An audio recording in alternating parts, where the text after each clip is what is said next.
2026 বিশ্বকাপের বিশ্ব champion Spain আর্জেন্টিনাকে 1-0 ব্যবধানে হারিয়ে, যেখানে ফলাফলটা 2-0 অথবা 3-0 হতে পারত। পুরো স্পেন দল মনে হয় এমি মার্টিনেজের বিপক্ষে খেলেছে। একের পর এক মার্টিনেজের দুর্দান্ত সেভ আর্জেন্টিনাকে বাঁচিয়ে দিয়েছে, কিন্তু আর্জেন্টিনা পারেনি সেই জায়গাটাতে নিজের সফলতাটা বের করতে। এমি মার্টিনেজ ব্যতীত বাকি 10 জন যেন পুরো মাঠে নিষ্ক্রিয় ছিল। তাদের ছন্দহীন ফুটবল যেন আর্জেন্টিনাকে ডুবিয়েছে। আর্জেন্টিনা তার ফুটবল ইতিহাসে সবচেয়ে বাজে ফুটবলটা খেলেছে স্পেনের বিপক্ষে 2026 বিশ্বকাপের ফাইনালে, যেখানে স্পেন টানা 2টা বিশ্বকাপে ফাইনালে উঠে দ্বিতীয়বারের মতো বিশ্ব চ্যাম্পিয়ন হওয়ার মতো গৌরব অর্জন করলো।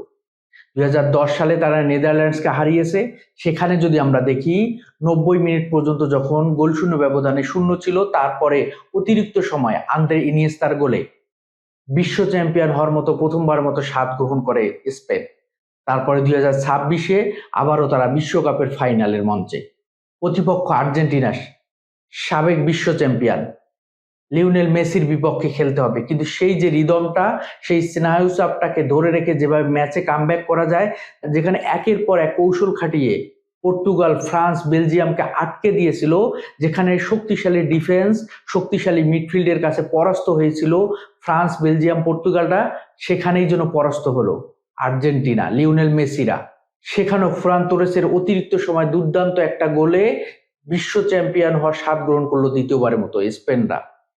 বল পজিশনের কথা চিন্তা করলে অনেকটাই পিছিয়ে, 68% স্পেন এবং 32% আর্জেন্টিনা। সঠিক পাসের ক্ষেত্রেও অনেকটা পিছিয়ে আর্জেন্টিনা। যদি আমরা বলি 90% বল সঠিক পাস করেছিল স্পেন, এবং সেখানে 78% বল সঠিক পাস করেছে আর্জেন্টিনা।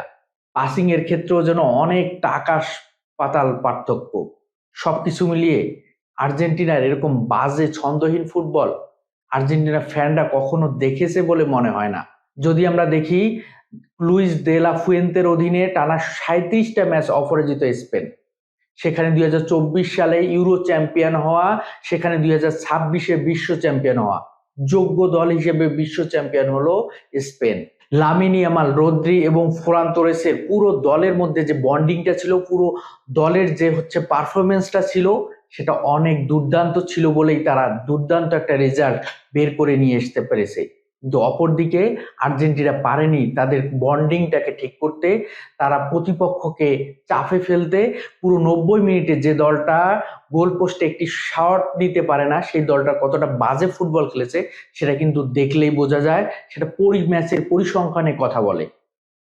খুব বাজে ফুটবল খেলেছে আর্জেন্টিনা, লিওনেল মেসি তার ক্যারিয়ারে দ্বিতীয়বার বিশ্ব চ্যাম্পিয়ন হওয়ার যে সুযোগটা ছিল, সেটা যেন হাতছাড়া করলো। একেবারে ছন্দহীন, ছন্ন ছাড়া ফুটবল খেলেছে আর্জেন্টিনা। 5 মিনিটে লামিন ইয়ামালের দুর্দান্ত একটা শট সেভ করলেন। স্পেনের বিপক্ষে এমি মার্টিনেজ জন্য একাই ঢাল হয়ে দাঁড়ালেন। পুরো আর্জেন্টিনা নয়, এমি মার্টিনেজ মনে হয় একাই আর্জেন্টিনার হয়ে স্পেনের বিপক্ষে লড়লেন। একের পর এক দুর্দান্ত একটা করে শট যেন সেভ করলেন। প্রথম 5 মিনিটে লামিন ইয়ামালের দুর্দান্ত একটা শট সেভ করলেন। 12তম মিনিটে যদি আমরা দেখি, কর্নার থেকে আসা বল লিসান্দ্রো মার্টিনেজে বেঁচে গেল আর্জেন্টিনা।